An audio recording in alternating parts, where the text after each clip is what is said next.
मैं हूं मोइन शेख और आप देख रहे हैं मुमरा टाइम्स। दोस्तों, जैसे कि आप सभी लोग जानते हैं कि लगभग 2 महीना पहले वसीम रिजवी जो लखनऊ शिया वक्फ बोर्ड का पूर्व चेयरमैन रह चुका है, उसने सुप्रीम कोर्ट के अंदर एक याचिका दायर की कुरान शरीफ के खिलाफ, जिसमें उसने सुप्रीम कोर्ट से ये निवेदन किया था कि कुरान शरीफ की कुल ऐसी 26 आयतें हैं जिन्हें कुरान से हटा दिया जाना चाहिए, क्योंकि वो जो आयतें हैं वो पूरी दुनिया के अंदर आतंकवाद को बढ़ावा देती है। हालांकि सुप्रीम कोर्ट ने उसकी इस याचिका को न केवल खारिज कर दिया था, बल्कि उसके ऊपर 50,000 रुपये का जुर्माना भी ठोका था। लेकिन उसके बाद भी वो अपनी घटिया हरकतों से बाज नहीं आया। उसने अपना एक नया कुरान उसने निकाला है, जिसके अंदर उसने वो जो 26 आयतें थी जिसके बारे में उसका ये कहना था कि ये आतंकवाद को बढ़ावा देती है, उन 26 आयतों को हटा के और जो कुरान शरीफ की जो तमाम सूरें थी उसके ऊपर भी उसने ये अपनी बात रखी है कि वो सूरे जो है वो बेतरतीब है, उसको तरतीबवार तरीके से उसने इस नए कुरान के अंदर पेश किया है। और उसने प्रधानमंत्री नरेंद्र मोदी को भी ये जो नया कुरान है उसने भेंट किए और साथ ही एक पत्र दे के उनसे निवेदन किया है कि आप मस्जिदों के अंदर और घरों के अंदर और मदरसों के अंदर यही नया जो कुरान शरीफ जो वसीम रिजवी का है उसको पढ़ाया जाना चाहिए, और जो पुराना कुरान शरीफ है उसके ऊपर प्रतिबंध लगाना चाहिए। ऐसी उसने प्रधानमंत्री को लेटर दे के ये मांग की है। उसकी इस घटिया हरकत से न केवल भारत ने बल्कि पूरी दुनिया के मुसलमानों के अंदर गम और गुस्से का माहौल है। इसी विषय पे बात करने के लिए हमारे साथ इस वक्त सलमान रिजवी है, जो कांग्रेस के एक पदाधिकारी भी हैं और शिया समुदाय से बिलोंग करते हैं। हम उनसे बात करेंगे और जानने की कोशिश करेंगे कि जिस तरीके से वसीम रिजवी ने घटिया हरकत की है उसके बारे में सलमान रिजवी का क्या कहना है। सलमान भाई, आप भी शिया समुदाय से आते हैं, क्या कहना चाहेंगे? वसीम रिजवी ने जो एक घटिया हरकत की है उसको लेके आप शिया समुदाय की तरफ से क्या संदेश देना चाहेंगे दुश्मन इस्लाम वसीम रिजवी को? देखिए मोइन भाई, मैं एक बात ये बताता चलूँ कि शिया समुदाय ठीक है, लेकिन जहाँ कुरान पाक की बात होगी, अल्लाह की किताब की बात होगी, तो ये शिया नहीं, सिर्फ शिया नहीं, सभी मुसलमान को और आलम इस्लाम का एक किताब है और अल्लाह की किताब है। तो इस पर कोई भी एक नुक्ते के लिए भी अगर आवाज़ उठाता है तो उस पर खुदा की लानत होती है। जहाँ खुदा की लानत होगी तो ज़िंदगी में भी जलील होगा और आखिरत में भी जलील होगा। तो इससे पहले जो वसीम रिजवी ने जो हरकत की थी 26 आयतों को लेकर, उसके खिलाफ भी हम लोगों ने मुमरा पुलिस स्टेशन में मेमोरेंडम दिया था। और ये जो अभी इन्होंने कहा है कि 26 आयतें हम लोग ने बदल दी हैं और ये तमाम और फ़िरके में इसको दिया जाएगा और यही पढ़ा जाएगा, तो ये मैं बताता चलूँ, ये स्कूल की कोई किताब नहीं कि आपने लिख दिया, उसको रब कर दिया, फिर लिख दिया, फिर रब कर दिया। अल्लाह ने इसकी ज़िम्मेदारी ली है और जिस चीज़ की ज़िम्मेदारी अल्लाह लेता है तो हम इंसानों की कोई औकात नहीं कि उस पर किसी भी तरीके की बदल फेर कर सके। तो हम लोगों ने भी आज से 1 वीक पहले फिर से मुमरा पुलिस स्टेशन में मेमोरेंडम दिया था, क्योंकि हम लोग यही कर सकते हैं, हम लोग के बस में जितना हो सकता है हम लोग यही कर सकते हैं कि पुलिस स्टेशन में धरना प्रदर्शन दिया जाए और उसके खिलाफ एहतजाज किया जा सकता है। हम लोग इतना ही कर सकते हैं और हम लोग ने किया है। और हम लोग ने नहीं, सिर्फ हमारे थाने जिला अध्यक्ष विक्रांत जी चौहान साहब ने भी अपने तरीके से इस पर मजम्मत की है और इसके खिलाफ उन्होंने भी आंदोलन थाने शहर के अंदर किया था और वहाँ के पुलिस स्टेशन को उन्होंने मेमोरेंडम दिया था कि इसके खिलाफ सख्त से सख्त कार्रवाई हो सके। मैं आपके चैनल के माध्यम से वसीम रिजवी से ये कहना चाहता हूँ कि भाई खाली उतनी ही कुरान को छपाए जितना उसके घर वाले ही पढ़ें, क्योंकि मालूम है कि अल्लाह की किताब है, सबके घरों में ऑलरेडी है। इसकी किताब इसके घर वाले भी शायद नहीं पढ़ेंगे, क्योंकि इससे पहले जो हरकत उसने किया था इसके घर वाले सब इसके खिलाफ हो गए, सब दूर हो गए, माँ बहन भाई बहन सब इससे दूर हो गए। तो मैं मेरे ख्याल से खुद अकेले एक वाहिद कुरान छपवाए और ख़ुद पढ़े और ख़ुद उस पर अमल करे। मैं सलमान भाई आपसे ये भी जानना चाहूँगा कि क्यों वसीम रिजवी बार बार ऐसी घटिया हरकतें करके पूरे दुनिया के मुसलमानों के अंदर गम और गुस्से पैदा कर रहा है?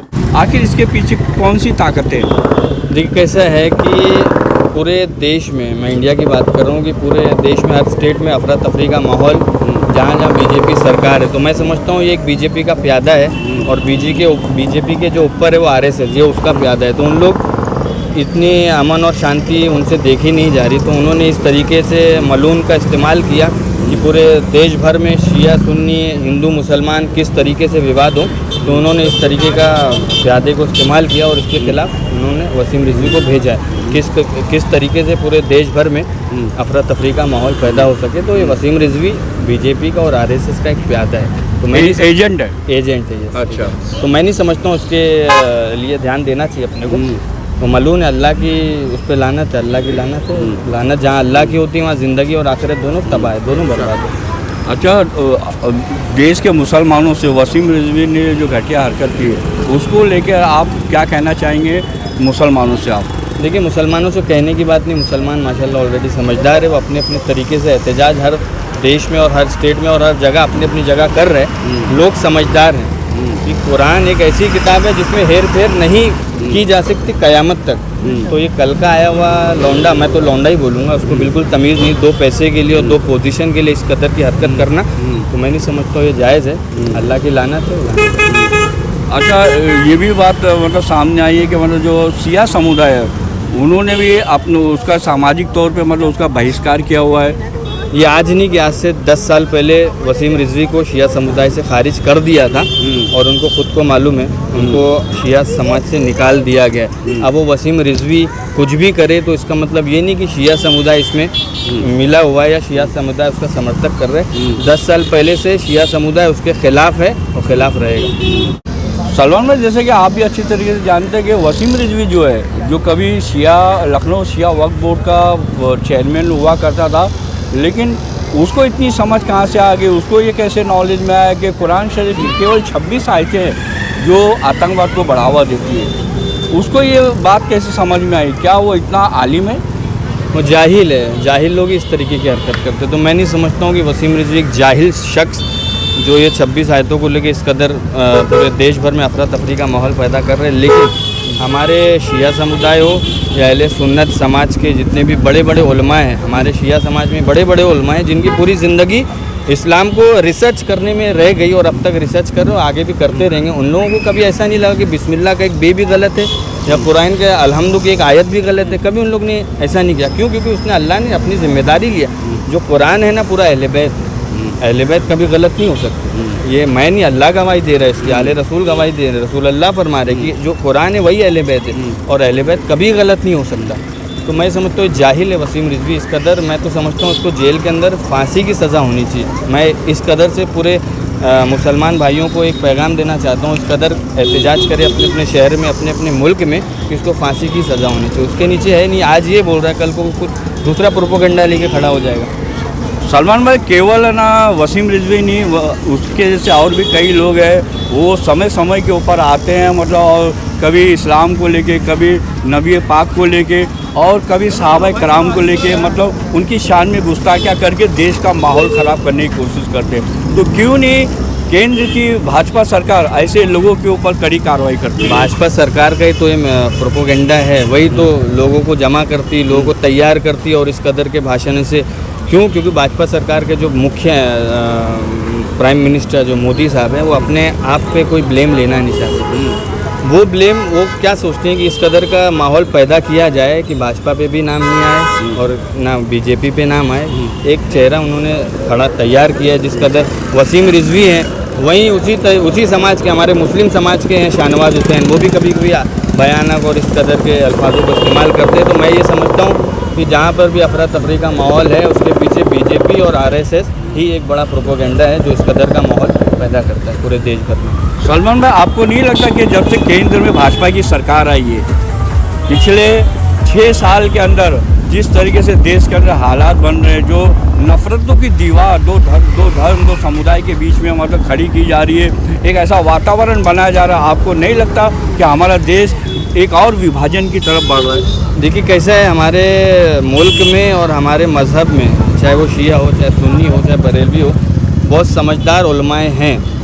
मैं तो नहीं समझता ये 1 और 2 की वजह से पूरा मुल्क बर्बाद या तबाह हो सकते हैं। हमारे इधर बहुत मतलब पढ़े लिखे मराजे हैं जो इस कदर के माहौल को और मतलब हम मुसलमानों को समझा सकते हैं। तो ये 1-2 की वजह से वातावरण ख़राब नहीं होने वाला है, क्योंकि जब मैंने ये देखा होगा, इसके अलावा भी अभी हाल ही के दिनों में कुछ जो नौजवान मुस्लिम बच्चे थे, जिस तरीके से उनकी मॉब लिंचिंग हुई अलग अलग स्टेट के अंदर, और इसके पहले भी गौ तस्करी के नाम पे, गौ मांस के नाम पे जो मॉब लिंचिंग का जो सिलसिला लगातार शुरू हुआ है वो अब तक जारी है। तो जो हालात बन रहे देश के, तो आपको नहीं लगता कि आने वाले समय के अंदर मतलब देश के अंदर एक ग्रे युद्ध छिड़ सकता है? मैं आपको बताता चलूँ, जहाँ जहाँ मॉब लिंचिंग हुई है, जहाँ गौ हत्या के नाम पे लोगों को मारा गया है, वो आप सर्वे करें, वो स्टेट और वो जगह बीजेपी के अंडर होती है। कभी आपने ये नहीं देखा होगा कहीं शिवसेना की सरकार है तो वहाँ जय भीम और जय महाराष्ट्र बोल के मारा जा रहा है। आप हैदराबाद में देखिए MIM की सरकार है, वहाँ कभी अल्लाह अकबर बोल के नहीं मारा जा रहा है। तो ये जहाँ जहाँ लोगों को मारा जा रहा है किसी भी धर्म के नाम पे, वो स्टेट और वो जो जगह है वो बीजेपी के अंडर होती है। और बीजेपी की यही मेंटेलिटी है कि किस तरीके से ये देश को हिंदुत्व देश घोषित करे। तो अल्लाह ने चाहा तो ये कभी नहीं होगा और उनकी औकात भी नहीं है कि इस देश को हिंदुत्व देश घोषित करे, क्योंकि ये खाली ये हमारे जो इंडिया है वो फ्रीडम है, आज़ाद देश है।